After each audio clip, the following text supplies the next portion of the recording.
So we're going to take a look at this Prismacolor pencils handout. You'll need this and then some color pencils. Any colors can work, but I think it's helpful to have a white and then one of the colorless blenders as well. And feel free to sharpen any pencils.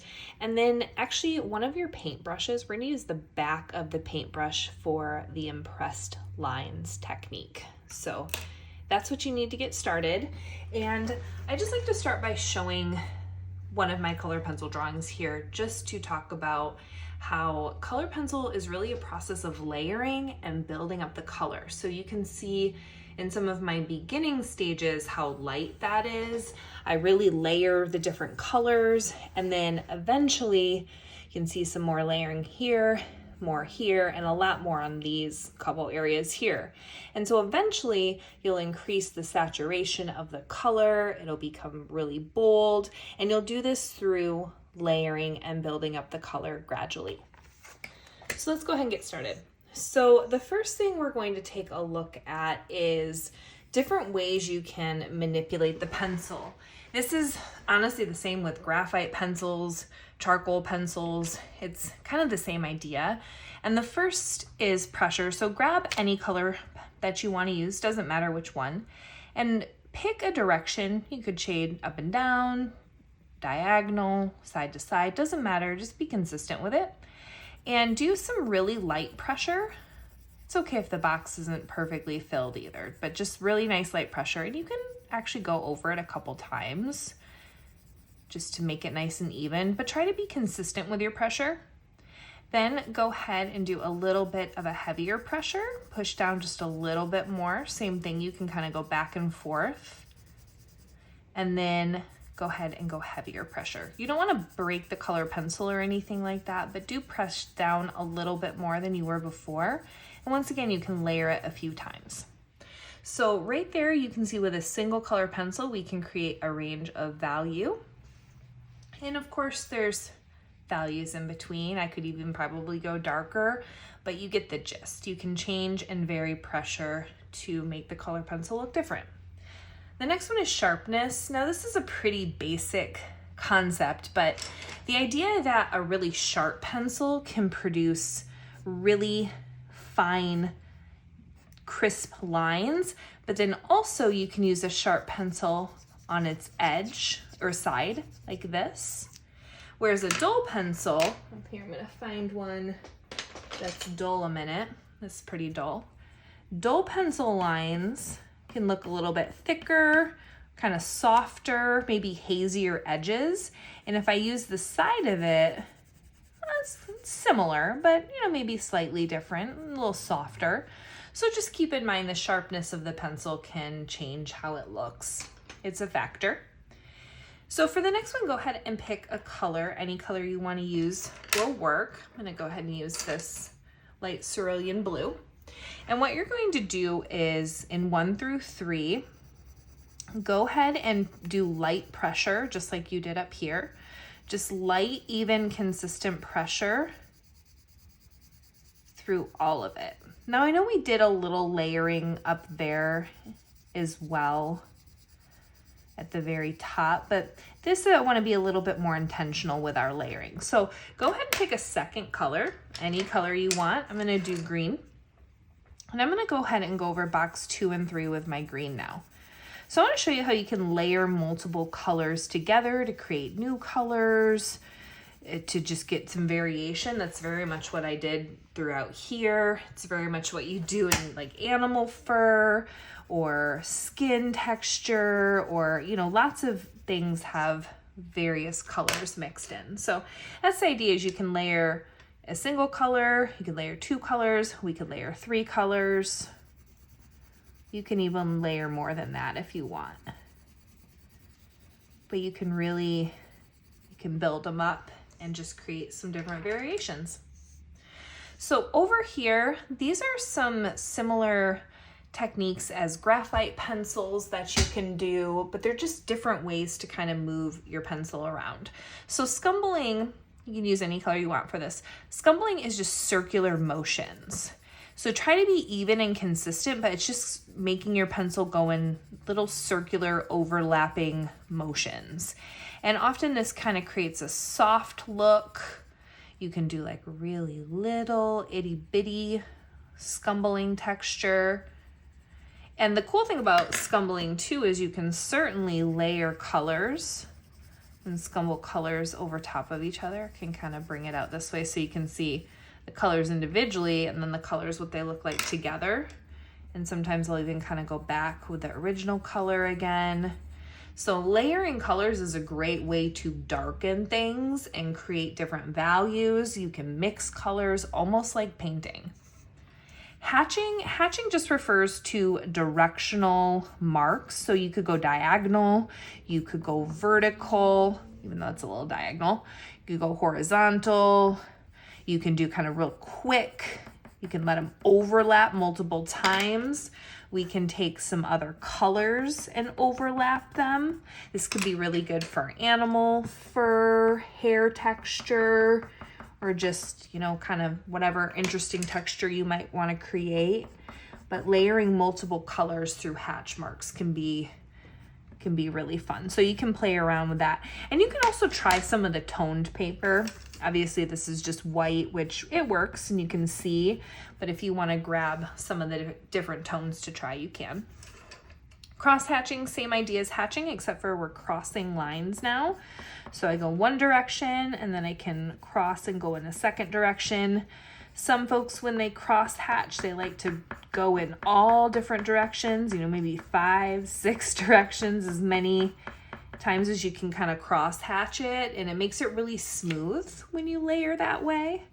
Or you can cross hatch, it could be really kind of loose cross hatch lines or really clean cross hatch lines. You can do multiple colors on top of each other. You can layer as many colors as you want and just kind of see what you can come up with. Maybe go back to one of the originals. I don't know, it just can be kind of interesting, see what you can do. Stippling is a method that refers to little dots. It's kind of like pointillism, and you can physically draw the little dots. You can like just tap, make little tap marks, or sometimes I even like hold my pencil kind of loose like this, just hold it back and almost let it bounce up and down on the paper a little bit. Can kind of create some interesting textures. I mean, you don't want to do this too hard so you're breaking your pencil, but just some like different little marks, and you can layer some different colors together. You can hold the pencil up like this, you can hold it like this, but holding the pencil in your hand different ways just creates different kind of marks, different kind of movement. So I don't know, sometimes you might want to use this, maybe you don't, but it can be just kind of some interesting way to make some marks with your color pencil. Impressed lines, that is why you wanted your paintbrush. Now be careful, test your paintbrush on the side because sometimes the paint can come off of it.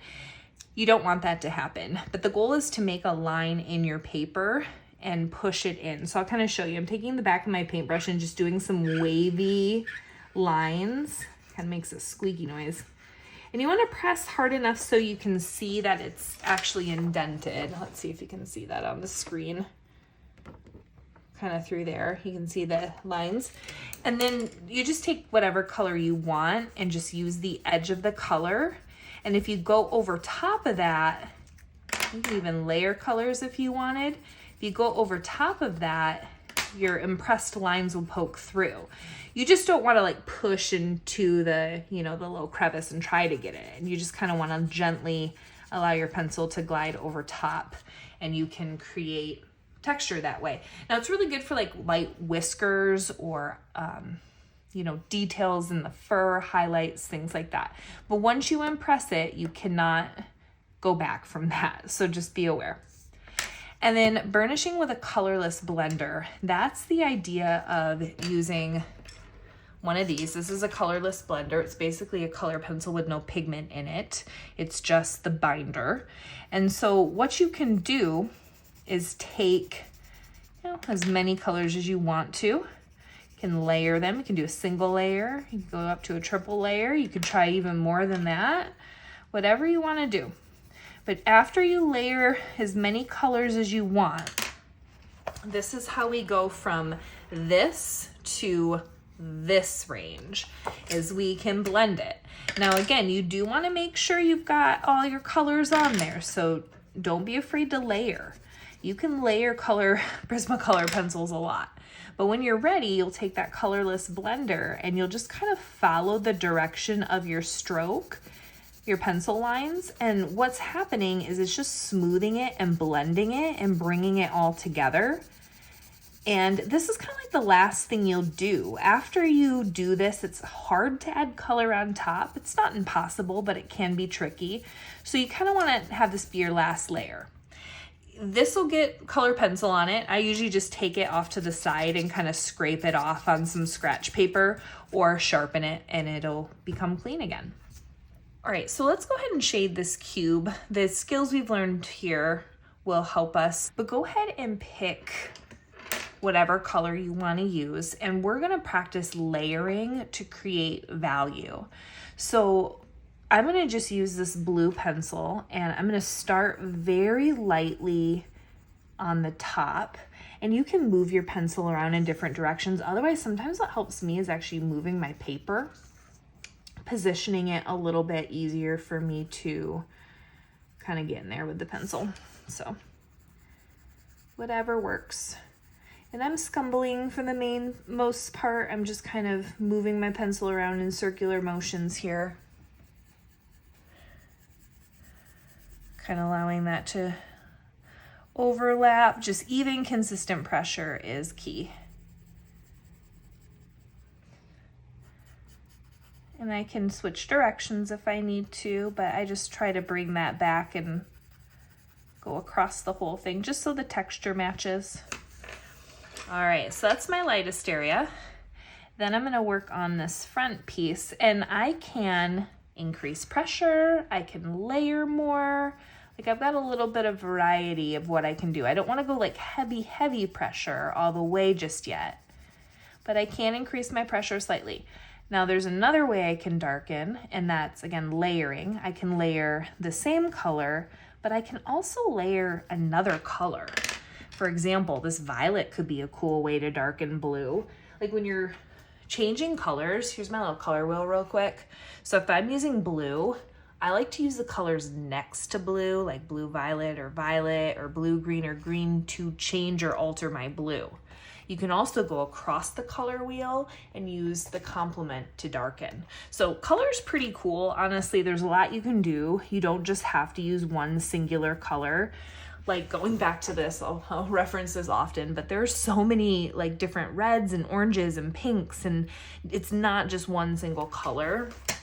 And so don't be afraid to layer and just try some different things. I'll always keep some scratch paper around so you can definitely try some different things.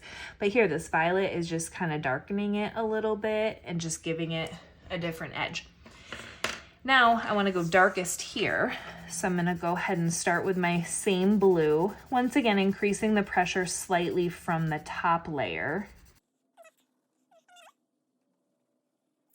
Watch the edge a little bit, try to keep it fairly straight there. And then a good way to darken this would be to add the violet, but then maybe I could add a third color, kind of like I did with the layering. Or maybe I add blue, a second layer of blue, and increase the pressure. Like multiple ways to darken. That's the cool thing about this, is there's not just one single way. You can kind of pick and choose based on the colors you like. So already that looks darker, but just to show you like what happens if I add a little bit of red. Green might have been a better choice, to be honest with you, but hey, there's red in violet. Red and blue make violet, so I kind of figured the colors do work together. And sometimes, you know, you just gotta try stuff, see what happens. Now what I can do at this stage, if I want to, is I can blend. So I can take the burnisher, and as I go over top of that, it just kind of takes all those colors that I mixed, or I guess the two colors I mixed, and it just blends them together. And then I get that medium value, and then I can go over to this side. And you do want to, you know, don't go crazy when you're blending. You do want to pay attention to your stroke, just like you did when you were coloring it initially. It's okay to take your time. And then I can go ahead and do this top one. And it doesn't matter what order. I could have gone in any order. But remember, if your blender gets dirty, sharpen it or just kind of wipe it off on some scrap paper. And even though I have one single color on the top, like I could have mixed in other colors. I could have done another layer if I wanted it even smoother, but that's the gist of the box. Now the gradient is going to help us do the sphere, and then we'll be done here. So for the gradient, you can do the same as the sphere. I think it would be helpful to do the same. I'm gonna actually go light blue into dark blue.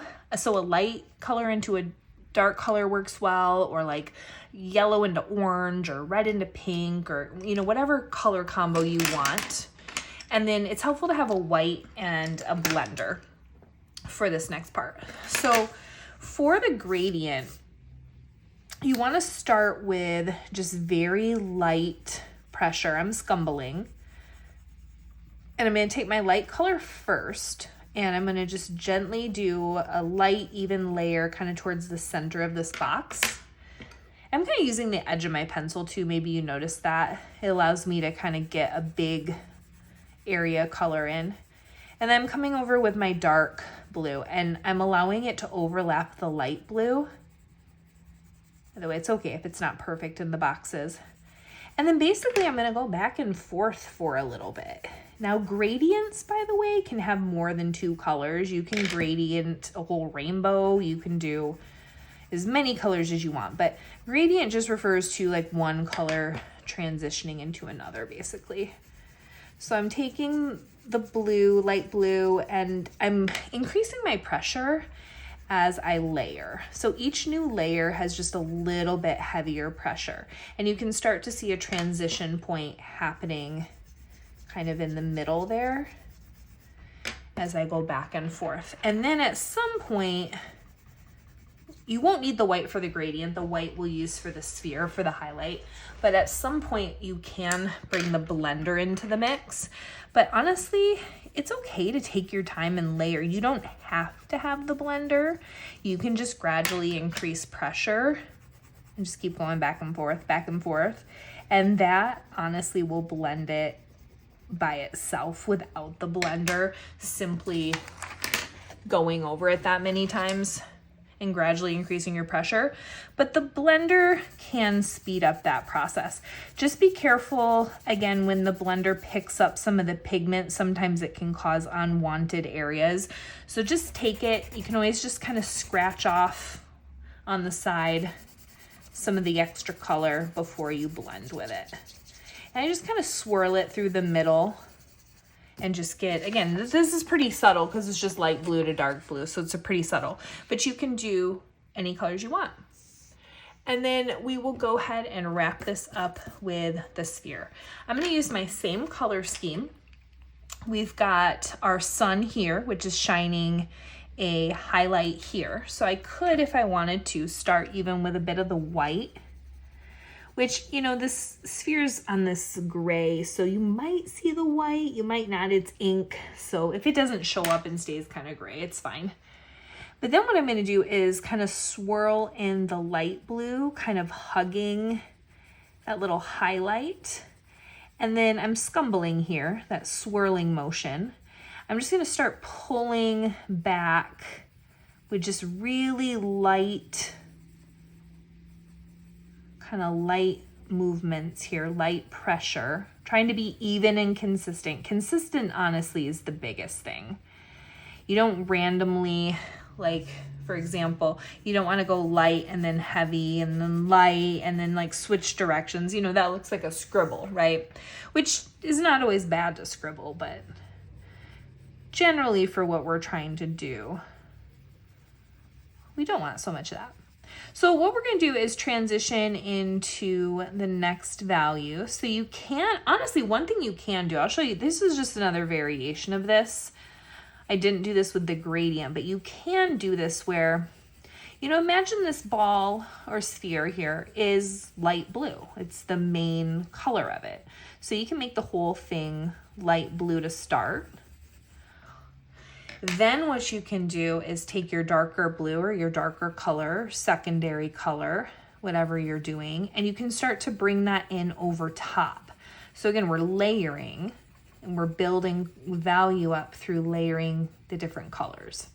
And I could put a third color in. Maybe I like that red. You know, after I blend it, I'm kind of liking it. Or maybe I want to bring the purple in here. You know, you can bring multiple colors. It doesn't even just have to be 2. Like I said, I've layered up to like 25 before. Not that you need that many, but you could. I'm just going to kind of swirl this around. And once you get kind of that loose shape going of the darker area, the core shadow, you can start working the mid-tone areas. So that's the area where it's transitioning from dark to the light, the middle values. So I can even bring this all the way back over here and then just kind of, throw in stuff. I can even come back with the blue and just come back into it and do yet another layer. And then just like I did with the gradient, you just keep building this up. You can always sharpen your pencils too if you need to. Just looking at this one's getting fairly dull here. And then again, you can gradually increase pressure, but I can also, for example, I can start blending white. You can burnish with white too, not just the colorless blender or any color really. It's just adding in heavier pressure so you can start to blend the colors. But I can start with white and then transition to my colorless blender. So I am working gradually from light to dark. And then the cast shadow, for example, maybe I add the red or the purple into the blue, or maybe a bit of brown to darken. Leave a little bit of kind of highlight at the bottom for the reflected light. And just kind of swirling. At this point, I can kind of speed up this process just as I'm just swirling this together. But the more I swirl and layer the colors, the smoother it gets, the more blended it looks. I can get rid of all the white areas that are poking through. It's kind of all part of that process. I can definitely layer that more, but I'll go ahead and stop right there. Now for the cast shadow, I can bring a bit of the original blue. It's a darker gray that we're kind of shading on here that I printed out. So, but you could still have a little pop of the blue in there if I wanted it. Or I could even add another color for the shadow too. Like I said, I could put a little bit of purple in there, some red, a little bit of brown, a little bit of black, some darker gray. Like there's options. It's fun to experiment and just see what happens. As you can get some cool combinations, and depending on what color paper you end up working on, you know, some colors pop more than others on the different papers. I can just keep going back and forth here with the blue and kind of keep layering that. And then when I'm ready, just like I did before, I can burnish that and just blend it with the colorless blender, and it just kind of brings all those colors together. And then I've got my sphere. There's like a little rabbit in color pencil. You can see some of the fur texture. You can imagine like some hatching or some stippling could work really well. Layering, burnishing the eye, getting that really smooth was helpful. Here you can see on this magpie, like early beginnings laying in the foundation. Like this I didn't even draw with pencil, although you can draw with pencil. I just started in with some color pencil, but you can see some of the layering and burnishing, how much smoother. You can even see a little shine. Here's some little gummy worms, never quite finished these, but same idea. You can start to see some areas that are still a little bit lighter, but areas that are starting to be pushed darker and blended and burnished. But I mean, lots of color. Like, look at this area. We see yellow and white and green, bits of blue. So don't be afraid to layer color. There's a lot of little nuances and variation that you can experiment with the Prismacolor.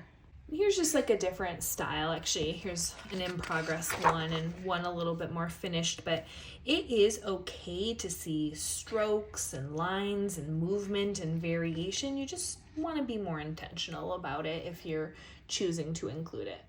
And then here's one on white paper, just to show you a little cherry. I started a background, didn't quite burnish it all. You can see the area that's not versus the area that is. But once again, the more layers, the more you build up, you'll get this saturation of color, beautiful value. You can make things look very realistic if you want to, or they can look more expressive and stylized. There's a lot of possibilities. But have fun playing around with these color pencil techniques. And once you finish this, try out some of the different toned papers. Try gray, try salmon, try black, try brown, and see which ones you like best.